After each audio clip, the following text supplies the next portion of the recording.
And the next thing that we were gonna solve is to determine the longest time a book has remained overdue and list the corresponding borrower book title and overdue days. So, dapat ganito lang ang marsot sa ato. So, first thing we are gonna do is to select and concatenate the borrower name, the person's name. Be that first name, siya, and be that last name. Alias na to siya as borrower name. Next nga ato i-select is the book title. Book title. Yan na siya. Puro as book title. And then, ito ikuan ang overdue days po niya. Date if, but current date per date. Current date. Current date. Policy nito kung wala siya date. Para ma-return siya. Okay, that. Return date. Date. And need that borrower name. Borrow date. Borrow date. That's ng interval dayon. L that borrowing period. Okay. Asarataman dapat maborrow ang sa kabook as over 2 days. From table transaction, wala sila kanina. Ini-interjoin na nato ang borrow details, ang person details, ang person, ang book details, ang book nga table, and then ang library nga table. Inner join, borrow details. BD, na siya. On borrowed details, ID.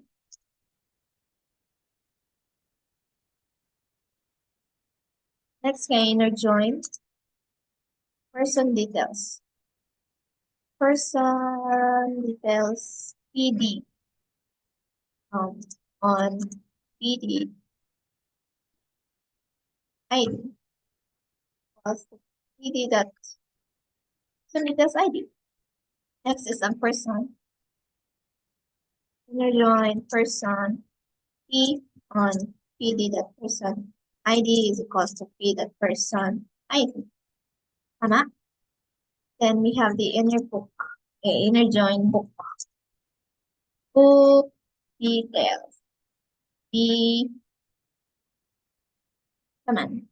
PD2 lang. On PD dot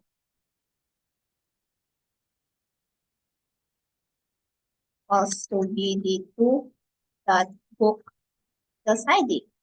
Last na itong i-join na table is ang library table. And on section library ID equals to L dot library ID. Dili dahil tamang statement where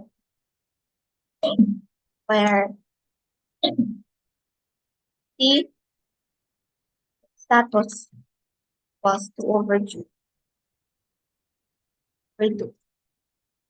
Ito naman ko niya nga row ang naay overdue. Date if. Para i-compare niya ang date karon sa interval days. Alice.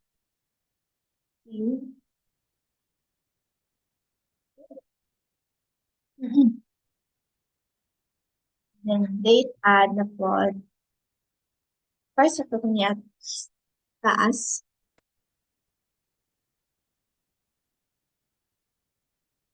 It the borrower date, borrow data,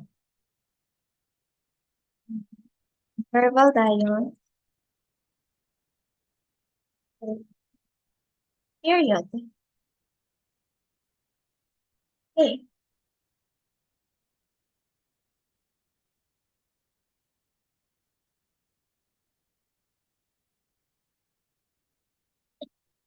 order by for 2 days. This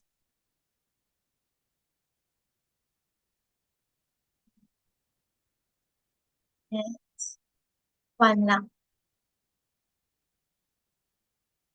If na mo gawas. Wala. Then,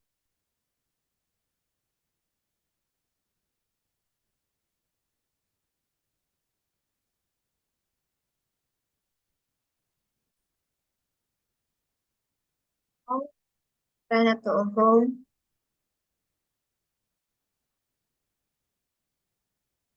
There, na siya 20, over 23 days na iya overdue. Cut the result. 8 na lang dahil taog view.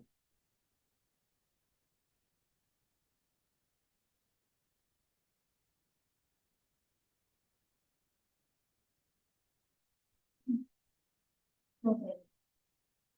Um, for,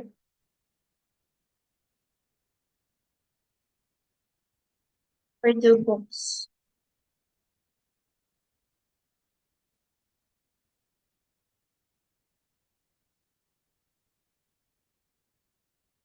Yes.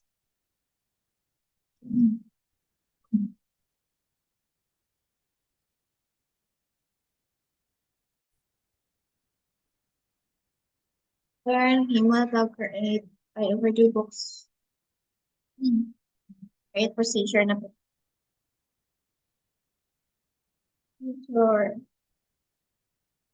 it overdue.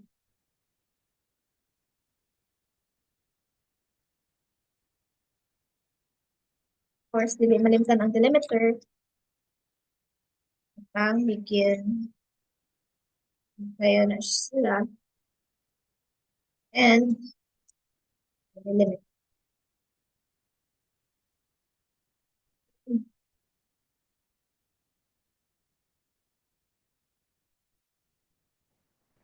Already exist.